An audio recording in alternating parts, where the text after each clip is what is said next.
Welcome. You are watching Line Screw 1.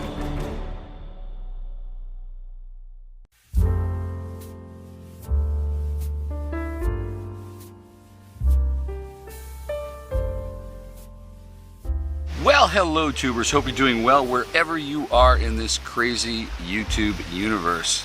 Today we're going to unpack Carolyn's RV life's latest antics, because she's doubling down on the madness. It's like she's peeing on her legs and she's telling us it's raining, but we know it's not true. You know, she has so many conflicts in her life, it's amazing.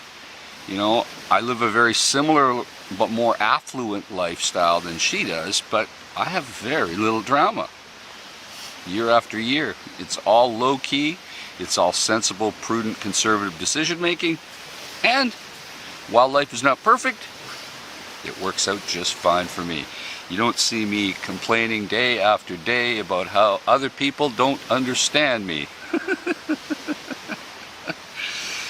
Well, Carolyn wants you to, bow to her eternal wisdom of ultra-liberalism and how she tries to connect the dots between point A to point B and loses her audience in the process by actually stretching the truth. She's reaching. She's always reaching.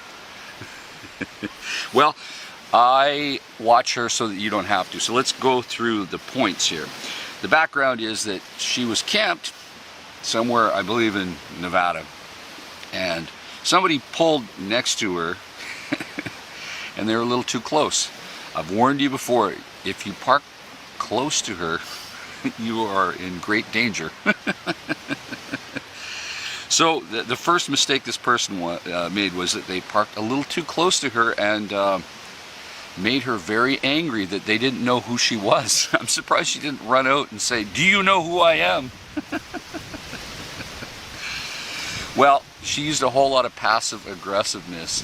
Essentially, she didn't even approach these people that were parked a little too close for her own comfort, ruining her camping experience. So she goes on to equate the fact that these people were so selfish and parked close to her. She equates that with some of the intimate partner abuse that she suffered earlier in her life. And I really don't know. Oh, sorry, it's a little windy. I like to put a little leaf up here to block some of the wind. She tries to equate her previous physical and intimate abuse that she's had in her life with the abuse that these people gave her by camping too close to her. I don't know. Hey, I'm not making fun of whatever abuse she's suffered in the past. You know, if it's true, I'm sorry that it happened. I truly am. But trying to equate somebody camping too close to you with intimate partner abuse that you've had 20 years ago, it's a stretch. It's reaching. It's totally reaching. And she, alludes to her power being taken and things like that. And she doesn't understand that the rest of us understand reality. Now, some of her ultra-liberal followers understand her brand of reality, which is kind of not reality, which is fine. Hey, I have no problem with people having their own opinions. She doesn't actually like people having their own opinions. So whenever several people jump on her channel and say, hey, wait a minute, and that's exactly what happened. So she had to do a follow-up video about the campers camped too close to her that she didn't like, and she had to do some splaining, like, "Lucy, you got splaining to do." Yes, she essentially talks in that video about how it's really, not about her feelings and that she shouldn't have to justify her feelings. And then she goes on and does a very lengthy video justifying her feelings. Well, us conservatives know, just like we know what the definition of a woman is, we know that feelings are not real. They're only real for us. If I have a feeling, like right now, I'm feeling good vibes being next to the water here, and I'm feeling pretty happy, splaining myself here. Yeah, Carolyn likes to do lib-splaining. Of course, she doesn't like my mansplaining, but she has to realize that free speech is about the splaining. It's always about the splaining. And thankfully we are still allowed to do so here on YouTube. So she makes a long-winded follow-up video justifying how she became triggered. That was the word she used, triggered, about somebody camping too close. And she claimed it was around 20 feet. I would beg to differ. I think it was a little further than 20 feet, maybe more like 30 or even more. So it really wasn't the end of the world. But she used passive-aggressive strategies rather than just getting out of the RV and approaching these people and saying, hey, you know, the actual campsite that's designated that you should be camping in is right over here. You know, just figured I'd help you out. You know, where you're camped is, you know, probably not the best, and the camp ranger probably might ask you to leave if it's not a designated campsite. And if she would have been friendly, maybe brought out some of her vegan, shitty tasting cookies and try to be a good neighbor. Of course, you don't win friends with salad or vegan cookies, but she could have at least made the attempt. Oh no, she just was glaring at these people, then closed her curtains and hunkered down, said she had to hide. That poor lady had to hide in her RV because somebody was camped next to her. And she don't like any competition of people enjoying themselves as much as she. Or maybe more. Maybe she was triggered because she saw a you know, lock her up Hillary sticker on the bumper of the vehicle. I don't know. Don't know what triggers her. But I really don't know how she can justify these crazy antics and try to equate somebody camping close to her as being some sort of, you know, personal or intimate abuse. It's really on a different level, and you know, the dots don't connect. But she's a troubled individual, and we do our best here to set her straight and help her. You know, I've never given her bad advice. You can go through my entire archive of videos, never ever given her bad advice, because I'm rooting for her. I'm really rooting for her. She's made some small baby steps of improvements from the advice I've given her, because she audits all my videos. Her and her friendlies audit everything I do. So it's not like she's not seeing it, but I think my truth cuts to the root of what her troubles are, and she is really unwilling to change because she knows I'm right. And God forbid a man is right.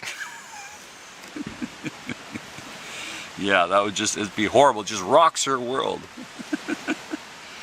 So the reason I also did this video is because some of my viewers, they made comments, and they said, Andrew, do you see this? I'm making the popcorn, and yes, I do see this. Sirs and madams, yes, I do see your comments, and when there's enough interest, I will indulge.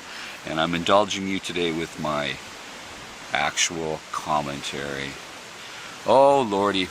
So, what do you think about the fact that somebody dared camp near her and offended her sensibilities and triggered her?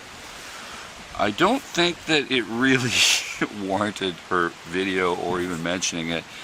Look, there's always somebody camped next to you doing something that perhaps you don't like, perhaps it's a bit noisy.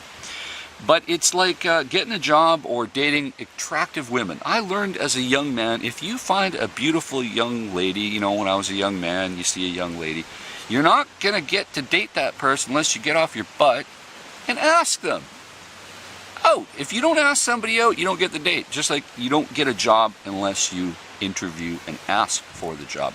Carolyn didn't even approach these people to ask them, hey, perhaps you could move somewhere else. And be friendly about it, Carolyn. Don't be a douche about it. Come on. Perhaps she knows her limitations and she didn't approach them because she knew that she would just lose it and there would be a big confrontation. But as far as I'm concerned, it was passive-aggressive. How can you complain about somebody doing something if you didn't even approach them and ask them to remedy it? Because most people are reasonable. My audience, mostly reasonable. Most people you run into in campgrounds, mostly reasonable. And if you just said, hey, that's not a proper campsite, why don't you select another one? They'd probably do it. But she couldn't be bothered.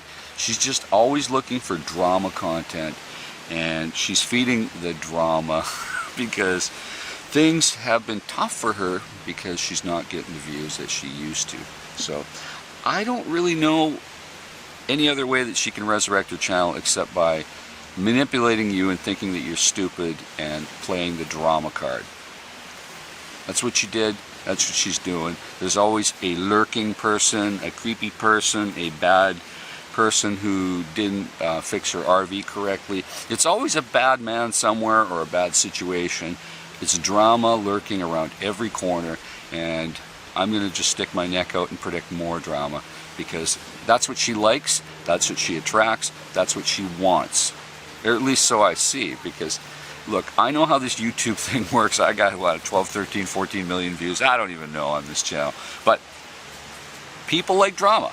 I don't do drama. I could have a lot more views if I did the drama every darn day or every second day like she does. I don't do it because I'm a mature, middle-aged adult. But you can put your comments down below on what you think about all of this nonsense, because I don't really know how anybody could justify equating somebody camping next to you as being some sort of intimate or physical abuse. It's a stretch, it's wrong, and it actually marginalizes and hurts those who truly are affected by those issues. Really. They just camp next to you. Big deal. Who cares? You could have made a new friend, Carolyn, but you didn't. You decided to just actually dump on these people and use them for content, for drama content. You should be ashamed of yourself, Carolyn. Anyway, put your comments down below. I'll talk to you soon. Over and out.